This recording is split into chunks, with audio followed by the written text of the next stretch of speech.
Welcome to Stoic Vivu, where we bring the timeless wisdom of ancient Stoic philosophy directly into your modern life. I'm here to help you discover how the teachings of Marcus Aurelius, Seneca, and Epictetus can transform your daily experience from one of frustration and anger into one of inner peace and unshakable calm. Our channel exists for one simple reason: to make the profound insights of Stoicism accessible and immediately practical for anyone dealing with the pressures of contemporary living. Whether you're navigating traffic-filled commutes, handling difficult relationships, or facing unexpected challenges, these ancient secrets have stood the test of time because they work. Today, we're diving deep into one of the most destructive emotions that plague modern life: anger. You know that feeling when someone cuts you off in traffic and suddenly your entire morning is ruined? Or when a coworker takes credit for your work and you spend hours replaying imaginary confrontations in your mind? That burning sensation in your chest when everything seems to go wrong at once? We've all been there, and it's exhausting. Here's what most people don't realize. Anger isn't just an emotional response that happens to you. It's a choice you're making, often without conscious awareness. The ancient Stoics understood something revolutionary about human psychology that modern science is only now catching up to. Marcus Aurelius, who ruled the Roman Empire while facing plagues, wars, and constant political pressure, discovered that the consequences of anger are always worse than whatever provoked it in the first place. Think about your last angry outburst. Did it solve the problem that triggered it? Did it make you feel better in the long run? Did it improve your relationships or advance your goals? Most likely, it accomplished nothing positive while leaving you feeling drained, regretful, and possibly damaging important connections in your life. But what if I told you there's a different way? What if you could face the same frustrating situations that currently trigger your anger and instead feel completely calm, clear-headed, and in control? What if you could transform those moments of potential rage into opportunities for growth, wisdom, and even inner joy? The Stoics developed specific, practical techniques for achieving exactly this transformation. These aren't abstract philosophical concepts that sound nice in theory but fail in real-world application. These are battle-tested strategies used by emperors, senators, and everyday citizens who face challenges far more severe than anything most of us encounter today. Over the next several sections, we'll explore 7 powerful Stoic secrets that will revolutionize how you handle anger-inducing situations. You'll learn how to turn road rage into inner peace, why your hobbies are secret weapons against stress, and how a simple 5-minute nature practice can reset your entire emotional state. We'll discover how to transform bad news into your greatest teacher and master the Stoic art of seeing truth in any event. Most importantly, you'll walk away with a complete daily practice that makes anger-free living not just possible, but natural and effortless. 1. How to transform road rage into inner peace. You're sitting in your car on the interstate, running 15 minutes late for an important meeting. Traffic has slowed to a crawl, and just as you think you've found an opening to change lanes, someone in a massive SUV cuts directly in front of you without signaling, forcing you to slam on your brakes. Your heart rate spikes, your hands grip the steering wheel until your knuckles turn white, and suddenly you're screaming words you'd never say in front of your grandmother. Sound familiar? This scenario plays out millions of times every day across American highways, and it reveals something profound about human nature that the ancient Stoics understood better than perhaps any philosophers before or since. The person who cut you off can't hear your angry words. They're completely unaware of your emotional state. Yet somehow, their thoughtless action has managed to hijack your entire nervous system and flood your body with stress hormones that will linger for hours.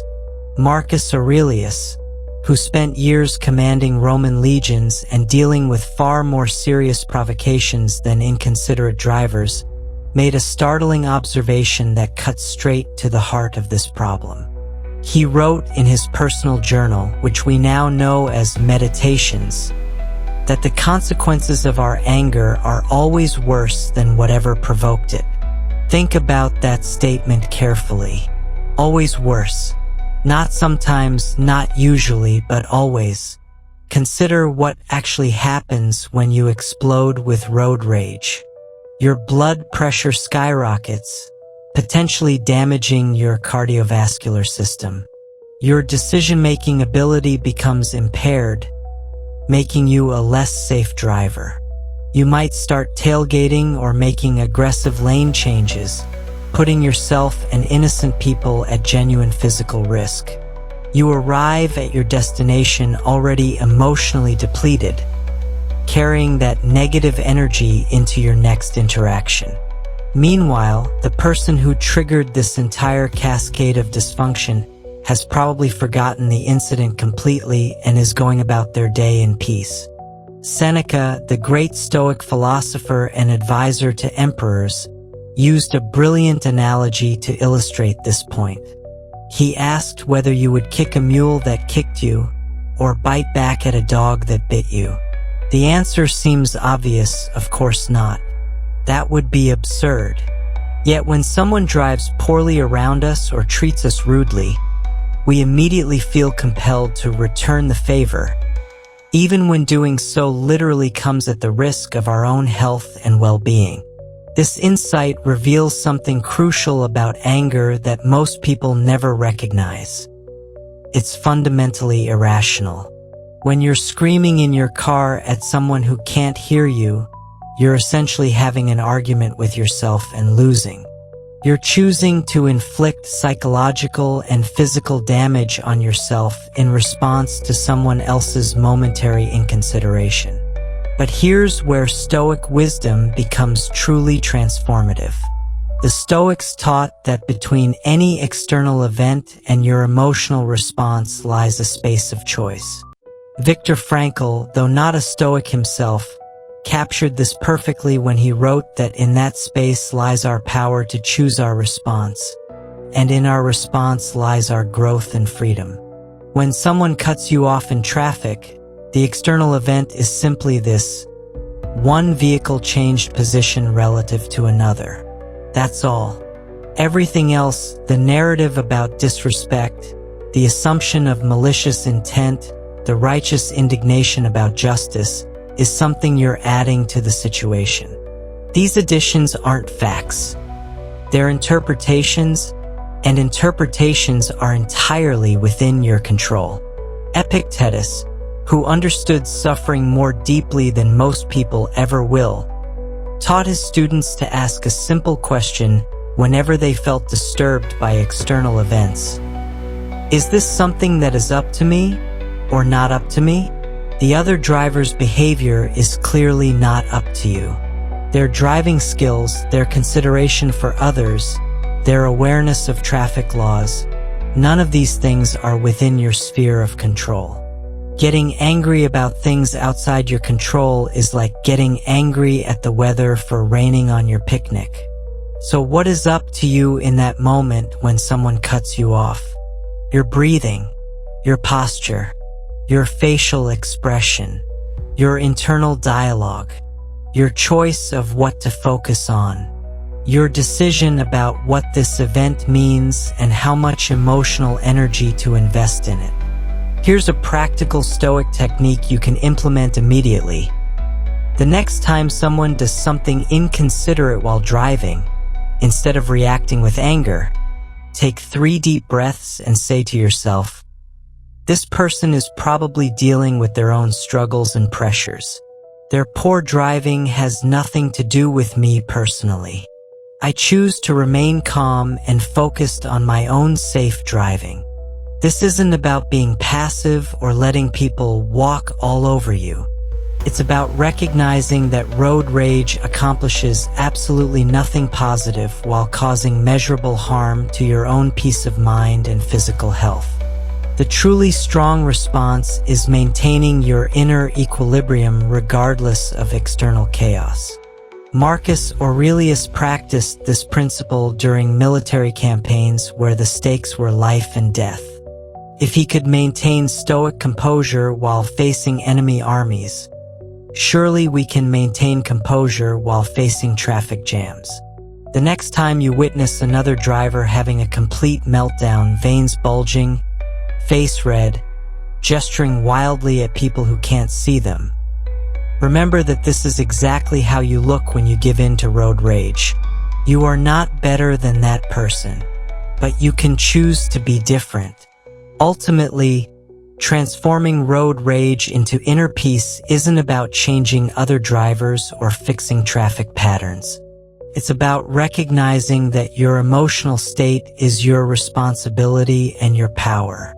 When you truly grasp this principle, every commute becomes an opportunity to practice stoic virtue, and every inconsiderate driver becomes an unwitting teacher helping you develop unshakable calm.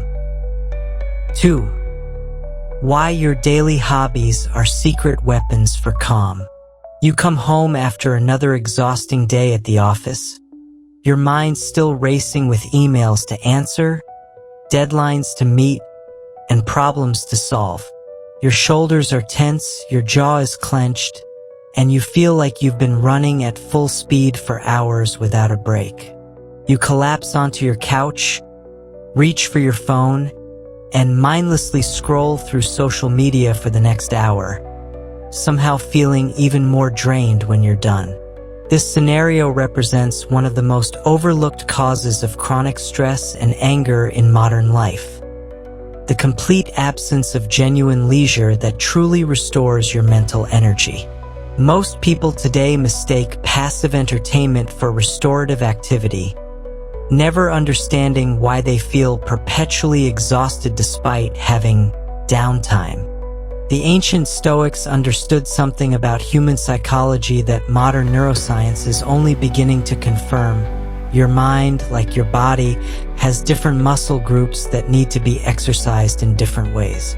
When you spend your entire day engaged in analytical thinking, problem solving, and decision-making, you're essentially running a mental marathon using only certain cognitive abilities while allowing others to atrophy. Seneca, who managed vast business enterprises while serving as advisor to Emperor Nero, wrote extensively about this principle in his letters to his friend Lucilius. He observed that it's remarkably easy to fracture an overworked mind, but engaging in varied intellectual and creative pursuits allows different parts of your consciousness to rest while others become active. This creates what he called restoration through alternation. Consider the profound wisdom in this approach. When you engage in a hobby that requires completely different mental skills than your professional work, you're not adding stress to your system, you're actually providing relief. If your job involves intense social interaction, solitary activities like reading or crafting become deeply restorative. If your work is highly analytical, creative pursuits like music or painting allow your logical mind to rest while engaging your intuitive faculties. Marcus Aurelius, despite carrying the overwhelming responsibilities of ruling the Roman Empire, made time for hunting expeditions. This wasn't frivolous recreation or an escape from duty. Hunting required him to engage completely different aspects of his consciousness: patience, physical awareness, connection with nature, and present moment focus. These qualities, developed through his hunting practice, made him more effective in his imperial duties, not less. Seneca himself demonstrated this principle through his writing. Although he was primarily a political figure and business leader, he pursued philosophical writing as what he called a pastime. Yet this hobby produced some of the most influential works in Western philosophy. The key insight here is that he wasn't trying to monetize his writing or build a career around it. The value lay in the process itself, the way it exercised different aspects of his mind and provided respite from his other responsibilities. The Stoics also recognized that engaging in activities where you're initially unskilled provides particular psychological benefits. When you're learning something new, whether it's playing an instrument, gardening, or woodworking, you're forced to be present and patient with the learning process. This creates a natural meditation that interrupts the endless mental chatter of daily concerns.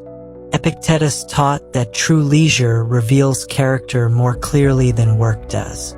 When you're not being paid or evaluated, when there's no external pressure to perform, what do you choose to do? Do you seek activities that challenge and develop you? Or do you default to passive consumption that leaves you feeling empty? Here's where this connects directly to anger management. Hobbies that engage different parts of your mind serve as natural circuit breakers for emotional reactivity. When you've spent 2 hours focused intently on painting, playing guitar, or working in your garden, you've literally rewired your nervous system away from the stress patterns that make you prone to explosive anger. Aristotle, whose ideas deeply influenced Stoic thought, posed a crucial question that every person should ask themselves: what is our leisure time filled with? This isn't a casual inquiry about entertainment preferences. It's a fundamental question about who you are as a person and what kind of life you're creating. The quality of your leisure activities directly impacts your capacity to handle stress, frustration, and unexpected challenges. Someone who spends their free time engaged in meaningful, skill-building activities develops what psychologists now call cognitive flexibility, the ability to adapt your thinking and emotional responses to changing circumstances. Let's say you're learning to play piano. Initially, simple scales require your complete attention.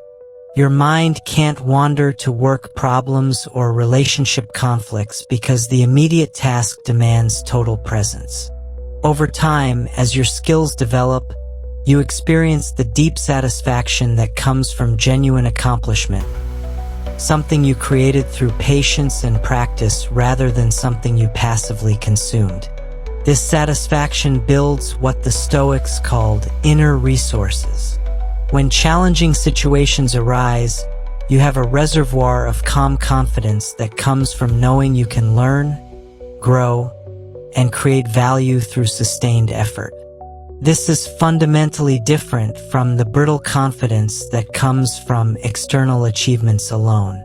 The transformative power of meaningful hobbies lies not in escaping from life's challenges, but in developing the mental flexibility and emotional resilience to handle those challenges with greater equanimity. When you regularly exercise different aspects of your consciousness, you become less likely to be overwhelmed by any single type of stress or provocation. Consequently, the next time you feel tempted to collapse into passive entertainment after a difficult day, consider engaging in an activity that will actually restore your energy while building your capabilities. 3. The 5-minute nature practice that resets your mind. You've just had one of those conversations that left your heart pounding and your thoughts spinning in circles. Maybe it was a heated disagreement with a colleague, a frustrating phone call with customer service, or a tense exchange with a family member. Your body feels hot, your breathing is shallow, and angry thoughts keep replaying in your mind like a broken record. You know you need to calm down, but sitting at your desk or staying indoors feels like being trapped in a pressure cooker. This is the precise moment when the ancient Stoics would have stepped outside. Not to escape their responsibilities or avoid dealing with the situation, but to engage in one of the most powerful psychological reset techniques ever discovered: mindful connection with the natural world. Marcus Aurelius, writing in his personal journal during military campaigns along the Danube frontier, repeatedly returned to observations about nature as a source of perspective and inner peace. He wasn't simply appreciating scenic beauty or taking recreational breaks. He was engaging in a specific practice that modern neuroscience now confirms can literally rewire your stress response in a matter of minutes. Here's what happens in your brain when you're caught in an anger spiral. Your amygdala, the brain's alarm system, floods your system with stress hormones while simultaneously shutting down the prefrontal cortex, the region responsible for rational thinking and emotional regulation. You're essentially trapped in a neurological state designed for immediate physical threats, not for complex social interactions or problem solving. The Stoic practice of conscious nature observation works by gently redirecting your attention away from the internal storm of angry thoughts toward the immediate sensory experience of the present moment. When you step outside and deliberately focus on what you can see, hear, smell, and feel in the natural environment around you, you're activating what researchers call the relaxation response, a measurable shift in brain chemistry that counteracts the stress response. But the Stoics weren't simply seeking relaxation. They were cultivating a specific type of wisdom that can only be gained through regular contact with the natural world. Epictetus taught that observing nature teaches us about acceptance, impermanence, and the futility of fighting against forces beyond our control. When you watch clouds move across the sky, you're witnessing a perfect example of constant change without resistance. When you notice how trees bend with strong winds rather than breaking, you're learning a lesson about flexibility that applies directly to human relationships and challenging situations. Here's how to implement this practice immediately. The next time you feel anger rising, commit to spending exactly 5 minutes outside, regardless of the weather. This isn't about finding a perfect natural setting.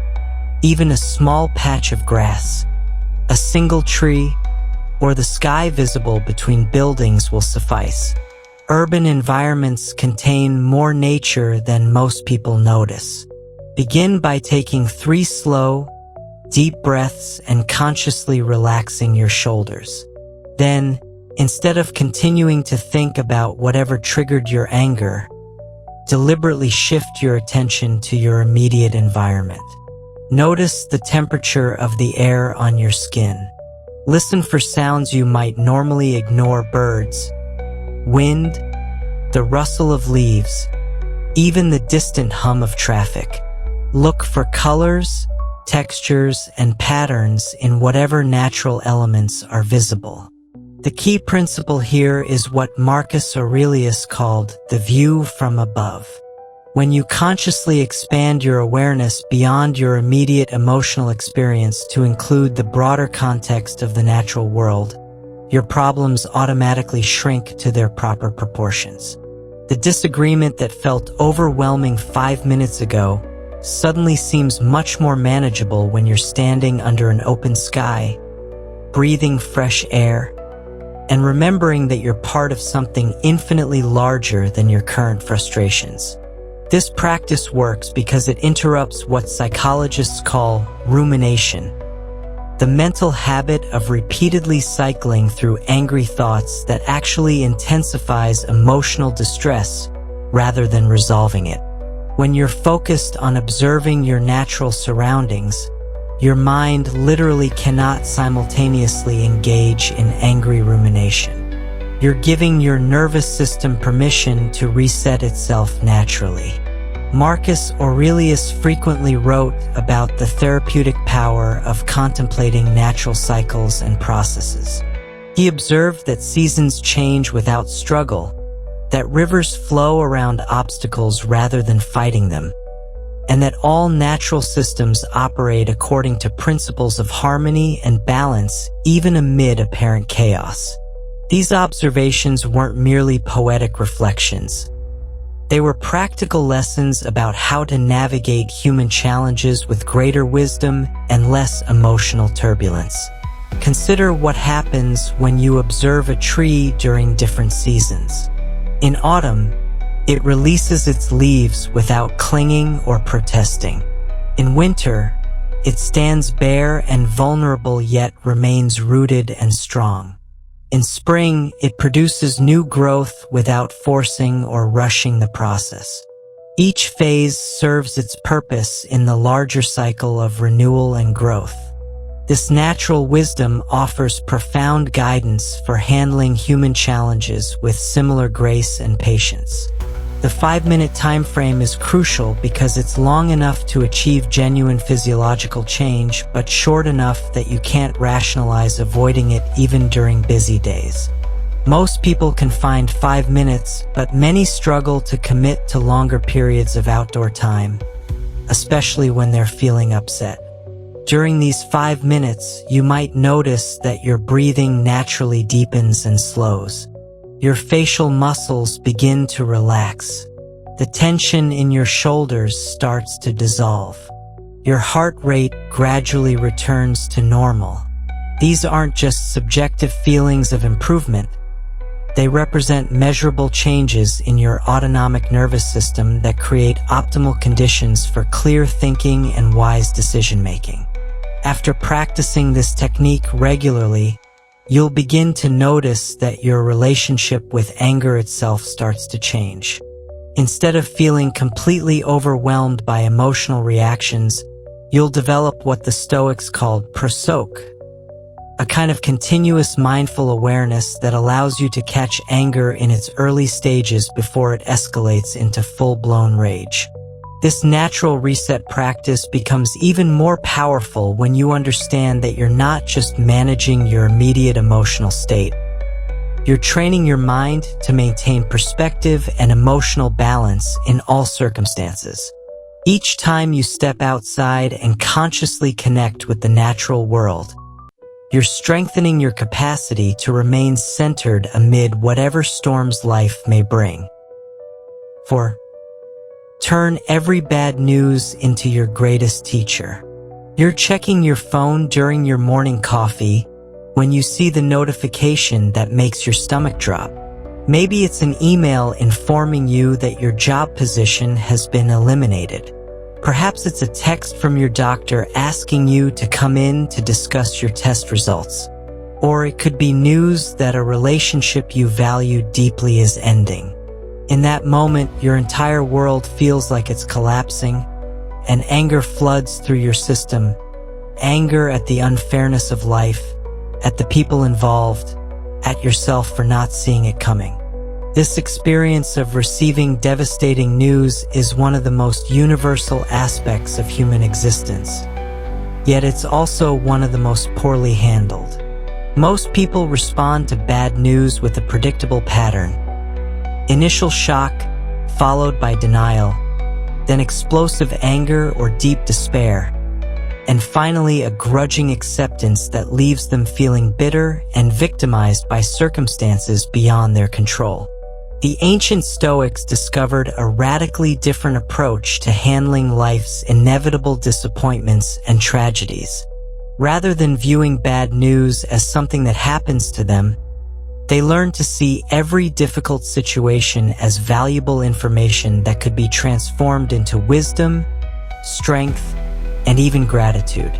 This isn't naive optimism or denial of real problems. It's a sophisticated psychological framework that allows you to extract maximum benefit from minimum suffering. Epictetus, who experienced slavery, physical disability, and social rejection, taught that events themselves are completely neutral. A job loss is simply the ending of one employment arrangement. A medical diagnosis is simply information about your current physical condition. A relationship ending is simply the conclusion of one chapter in your emotional life. The event itself contains no inherent meaning about your worth, your future prospects, or the nature of reality. Here's where most people go wrong. They immediately begin adding layers of interpretation to the basic facts. They create stories about what this means about their competence, their luck, their future security, or whether the universe is fair. These interpretations, not the original events, are what create emotional suffering and angry reactions. Marcus Aurelius, writing during the Antonine Plague that killed millions of Romans, developed a practice he called objective judgment at this very moment. When faced with disturbing news, he would first strip away all emotional interpretations and see only the bare facts. A plague is simply a disease affecting many people. A military defeat is simply soldiers being overpowered by other soldiers. A personal betrayal is simply someone choosing to act in their own perceived interests rather than yours. This objective seeing isn't meant to minimize genuine problems or dismiss appropriate emotional responses. Instead, it creates the mental space necessary for wise action rather than reactive anger. When you can see situations clearly, without the distortion of panic or rage, you're able to identify what aspects of the situation are actually within your control and focus your energy there. The key to this transformation lies in understanding the difference between facts and stories. Facts are verifiable, concrete, and unchangeable. Stories are the meanings, implications, and predictions we attach to those facts. When you receive bad news, your first task is to separate these two completely. The fact might be that you've been laid off from your job. The story might be that this proves you're a failure, that your career is over, or that you'll never find something better. Seneca faced multiple exiles, the loss of his fortune, and eventually execution by a paranoid emperor. Through these experiences, he developed what he called the practice of turning events to their own color. This means deliberately looking for ways that apparent setbacks can serve your long-term development, relationships, and understanding of life. Consider how this might work with common types of bad news. If you lose your job, instead of immediately spiraling into anger about unfairness or anxiety about finances, you could ask, what skills was this position preventing me from developing? What opportunities might now become available that weren't possible before? What have I learned about my own preferences and capabilities that will help me make better choices going forward? If you receive troubling medical news, rather than raging against your body or genetics, you might explore, how can this information help me prioritize what truly matters in my life? What changes in my daily habits could improve my overall well-being? How can this experience deepen my compassion for others facing similar challenges? When relationships end badly, instead of focusing on blame and resentment, you could examine, what patterns in my communication or behavior contributed to this outcome? What qualities do I want to cultivate to build healthier connections in the future? How has this relationship taught me more clearly what I value in human connection? This reframing process requires practice and patience with yourself. Initially, your mind will resist this approach because anger and victimhood can feel more immediately satisfying than the hard work of extracting wisdom from difficult experiences. But over time, you'll discover that this Stoic approach to bad news creates genuine resilience rather than brittle defensiveness. The Stoics understood that life inevitably includes loss, failure, illness, and death. These experiences aren't bugs in the system of human existence. their features. They provide irreplaceable opportunities for developing courage, resilience, compassion, and wisdom that simply cannot be cultivated through easy times alone. Marcus Aurelius captured this perfectly when he wrote that everything thrown in front of a fire becomes fuel for the fire, turning obstacles into flame and brightness. This is the attitude Stoics cultivate toward all forms of bad news. Not passive acceptance, but active transformation of difficulties into strength. Consequently, the next time you receive news that initially triggers anger or despair, pause and ask yourself, what is this situation trying to teach me? How can I use this information to become more skillful at living? What opportunity for growth am I being offered here? 5. Master the Stoic art of seeing truth in any event.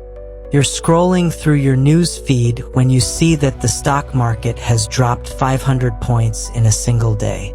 Your immediate reaction might be panic, especially if you have retirement savings invested. You start imagining worst-case scenarios. Economic collapse, your savings disappearing, your future security vanishing overnight. Within minutes, you're filled with anxiety and anger at politicians, Wall Street executives, or whoever you believe is responsible for this disaster. But here's something remarkable. At the exact same moment you're experiencing this emotional turmoil, someone else is looking at the identical information and feeling completely different emotions. Perhaps they're a savvy investor who had been waiting for exactly this kind of market correction to buy stocks at lower prices. For them, this same 500-point drop represents opportunity, not catastrophe. The event is identical, but the emotional experiences are completely opposite. This scenario illustrates one of the most profound insights in all of Stoic philosophy. Events themselves are neither good nor bad, but our judgments about them create our emotional reality. Epictetus taught his students that we suffer not from events themselves, but from our opinions about events. This isn't merely an abstract philosophical concept. It's a practical tool that can completely transform how you experience daily life. Shakespeare captured this principle perfectly when he wrote that nothing is either good or bad, but thinking makes it so.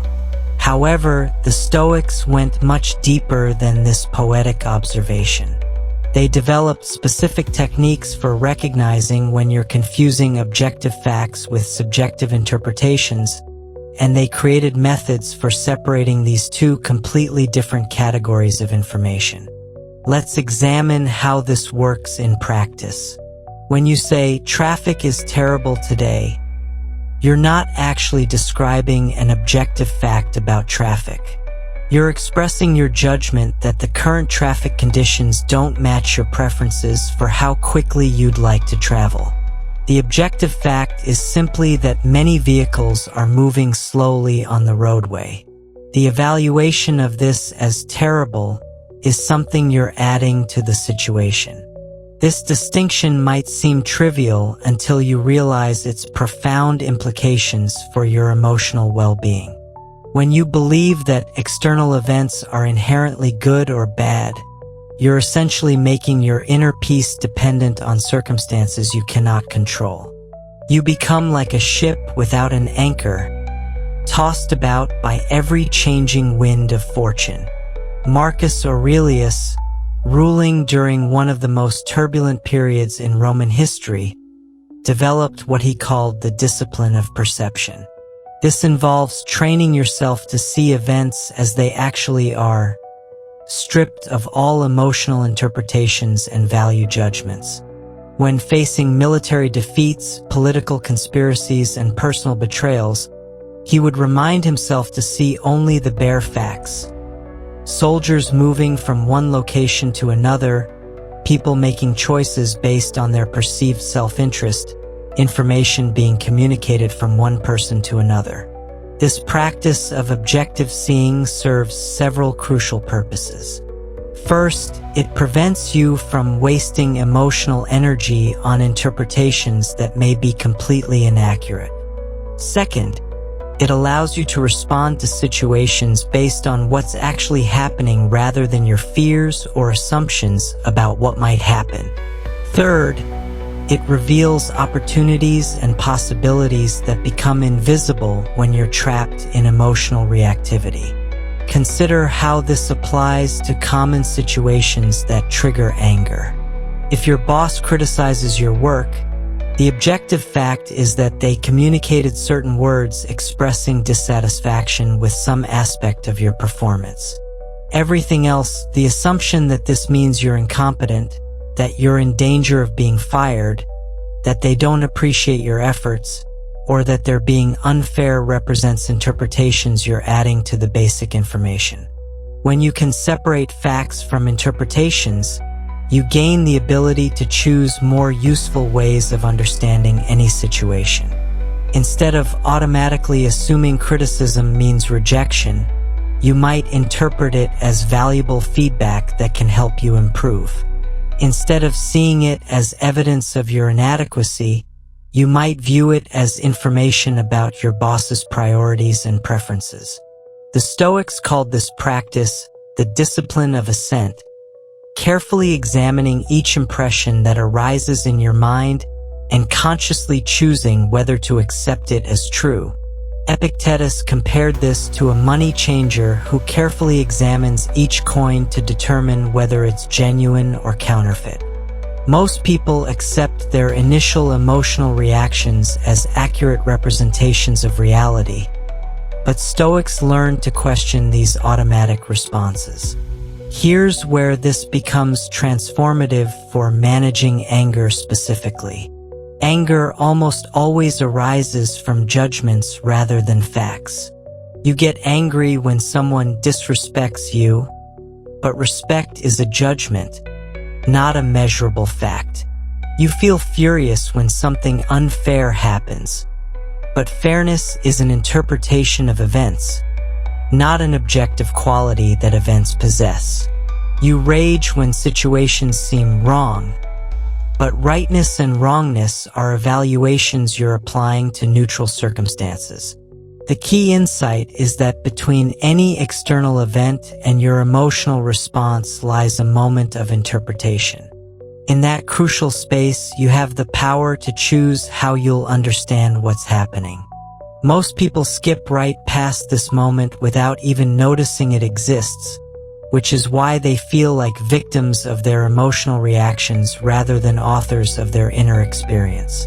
Here's a practical exercise you can implement immediately. The next time you find yourself upset about any situation, pause and ask yourself, what are the objective facts here? And what interpretations am I adding to those facts? Write down the bare minimum description of what actually happened, using only verifiable, concrete details. Then separately list all the meanings, implications, and predictions you've attached to those facts. You'll likely discover that most of your emotional distress comes from the interpretations rather than the facts themselves. This recognition creates space for you to choose more empowering and accurate ways of understanding your experiences. You begin to realize that you have far more control over your emotional state than you previously believed, because you have complete control over how you interpret events.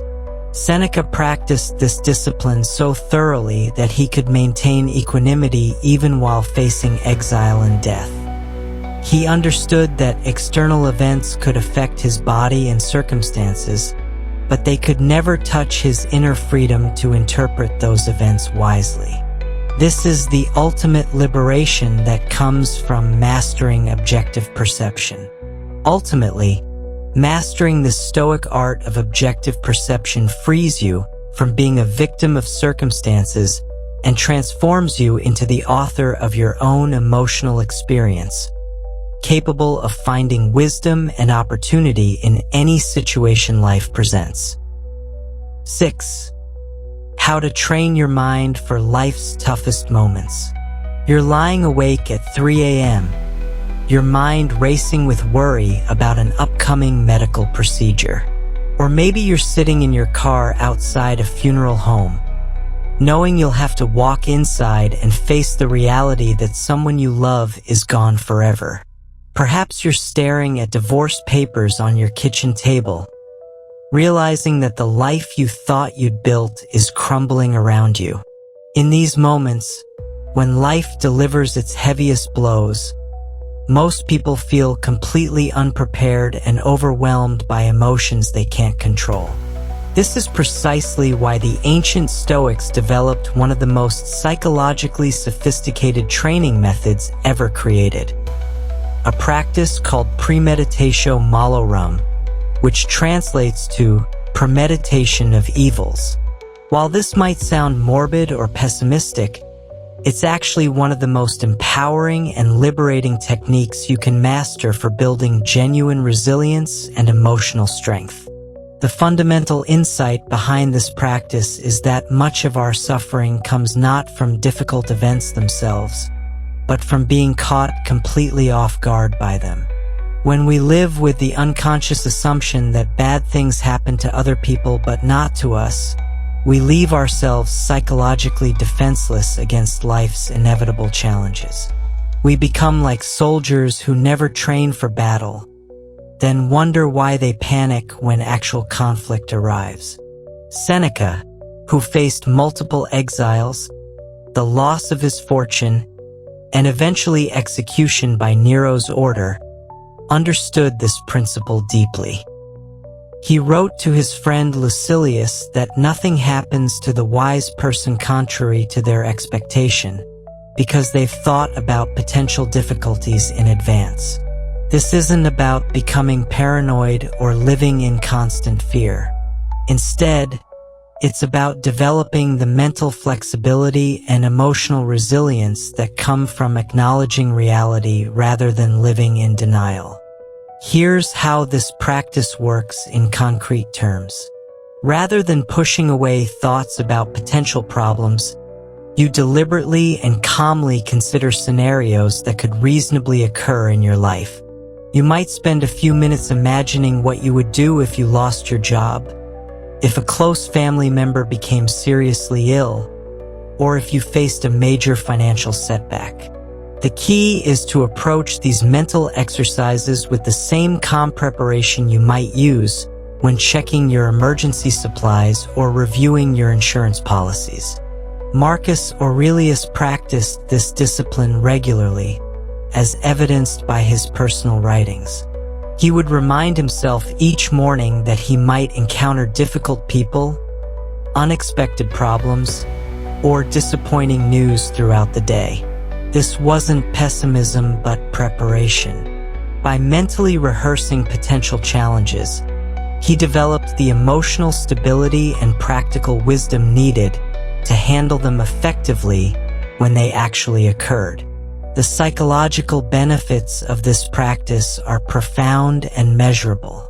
When you've already considered how you might respond to various difficulties, your nervous system doesn't trigger the same intense panic response when those situations actually arise. You've essentially preloaded your mind with coping strategies and emotional frameworks that allow you to remain more centered and capable during genuine crises. Think of this training like learning to swim before you fall into deep water. If you wait until you're drowning to learn swimming techniques, you'll likely panic and make poor decisions that worsen your situation. But if you've practiced swimming in safe conditions, you'll have the skills and confidence needed to navigate dangerous waters when necessary. This mental preparation also transforms your relationship with good fortune and pleasant experiences. When you truly understand that health, wealth, relationships, and favorable circumstances are temporary gifts rather than permanent entitlements, you develop a deeper appreciation for them while they're present. You stop taking your blessings for granted and instead cultivate genuine gratitude for each day that passes without major difficulties. The The practice involves 3 distinct phases that work together to build comprehensive resilience. First, you calmly visualize potential challenges, focusing on scenarios that are realistic rather than catastrophic fantasies. Second, you mentally rehearse how you would apply Stoic principles to handle those situations with wisdom and courage. Third, you return to the present moment with renewed appreciation for your current circumstances and confidence in your ability to handle whatever may come. Epictetus, who experienced slavery and physical disability, taught that this preparation actually reduces anxiety rather than increasing it. When you've honestly confronted the possibility of loss or hardship, you discover that you're stronger and more resourceful than you previously believed. You realize that even in worst-case scenarios, you retain the fundamental freedom to choose your attitude and response. The modern world encourages the opposite approach. We're taught to think positive, avoid negative thoughts, and assume everything will work out fine. While optimism has its place, this approach often leaves people brittle and unprepared when real difficulties arise. They've never developed the mental muscles needed for handling serious challenges with grace and wisdom. Here's a practical way to begin implementing this training immediately. Set aside 5 minutes each morning to calmly consider one potential challenge you might face that day. This could be as simple as anticipating traffic delays, difficult conversations, or minor disappointments. Mentally rehearse how you would apply Stoic principles to handle these situations calmly and constructively.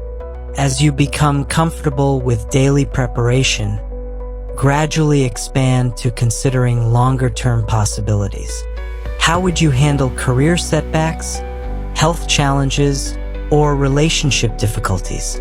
The goal isn't to become obsessed with problems, but to develop the emotional resilience that comes from honest preparation rather than wishful thinking. Consequently, when life inevitably delivers its toughest moments, you'll discover that your trained mind responds with wisdom rather than panic, turning potential disasters into opportunities for demonstrating the philosophical principles you've cultivated through consistent practice. 7. Find light in darkness. The helper's perspective. You're watching the news coverage of a devastating natural disaster that has destroyed entire neighborhoods in a major American city. The images are heartbreaking. Families searching through rubble for their belongings, elderly people stranded without power or clean water, children crying as they're evacuated from damaged schools.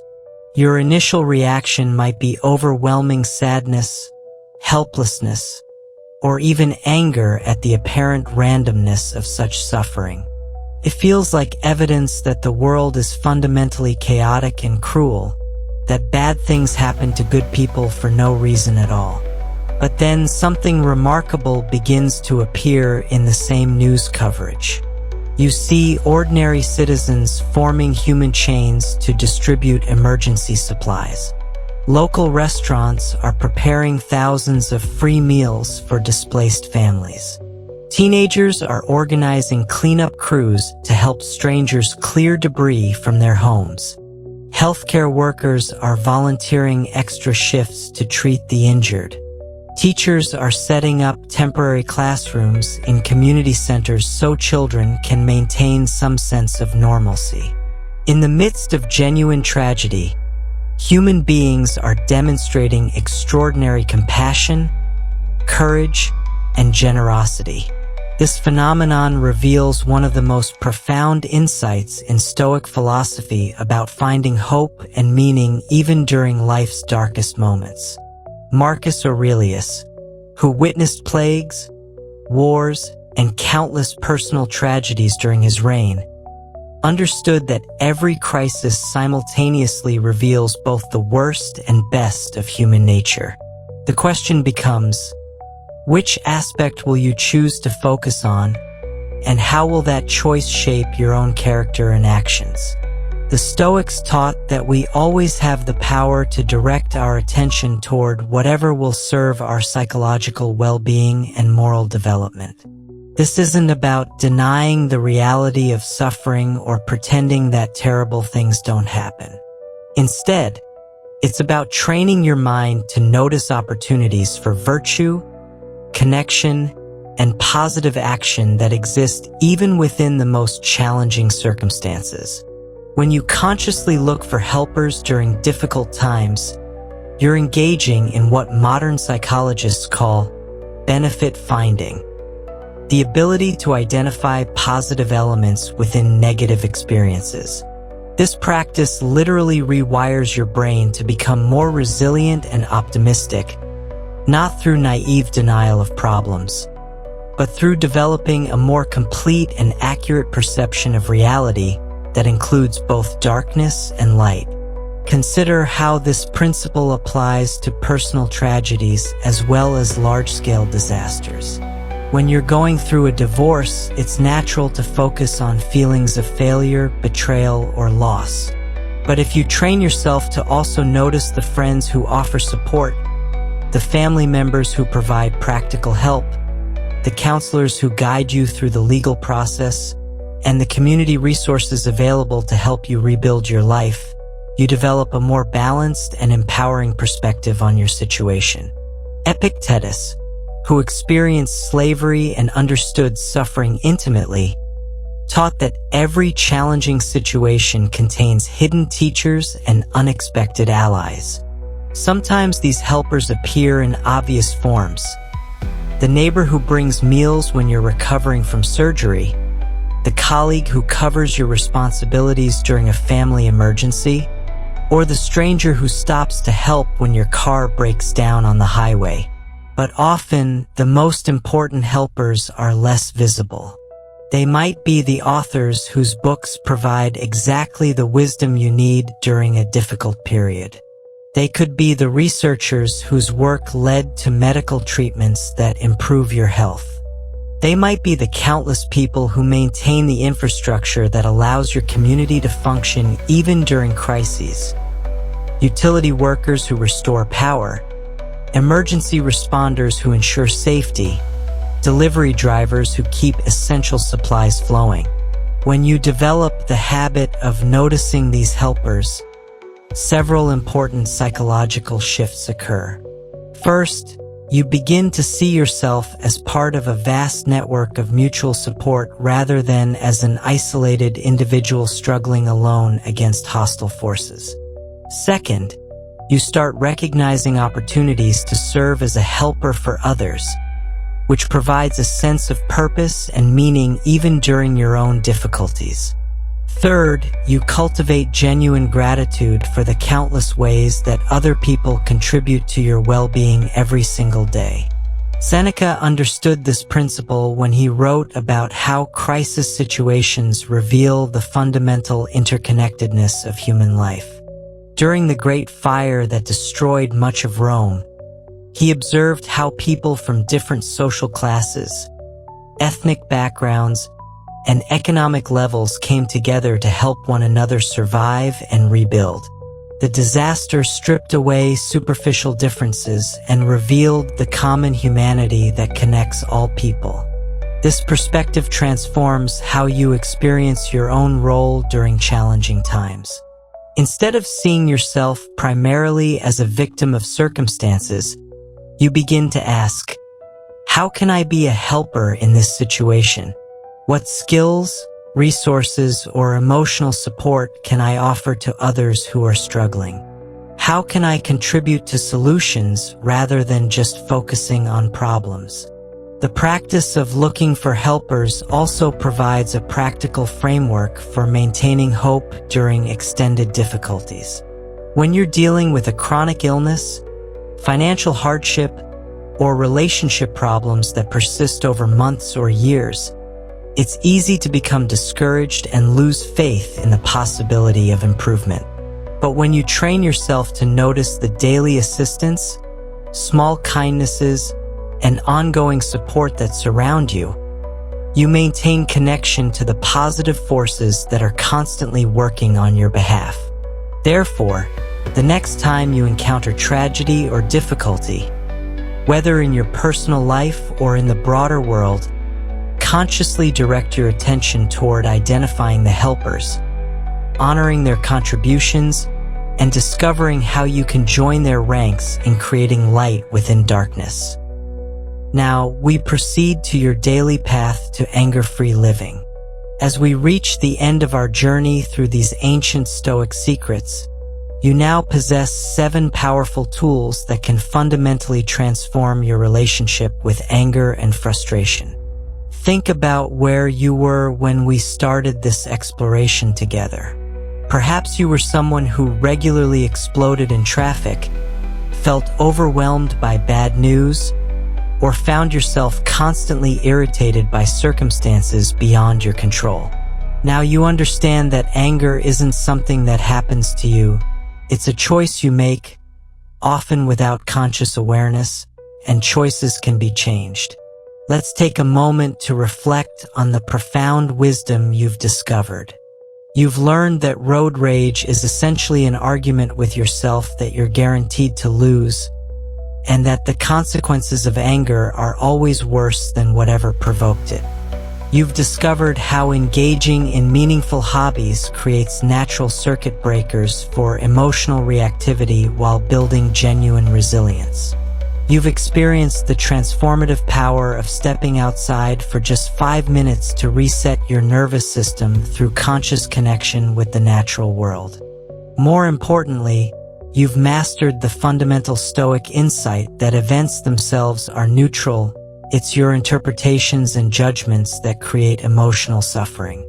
You've learned to separate objective facts from subjective stories, giving yourself the freedom to choose empowering perspectives rather than remaining trapped in victim narratives. You've discovered how to prepare your mind for life's inevitable challenges through mental rehearsal, building confidence in your ability to handle whatever difficulties may arise.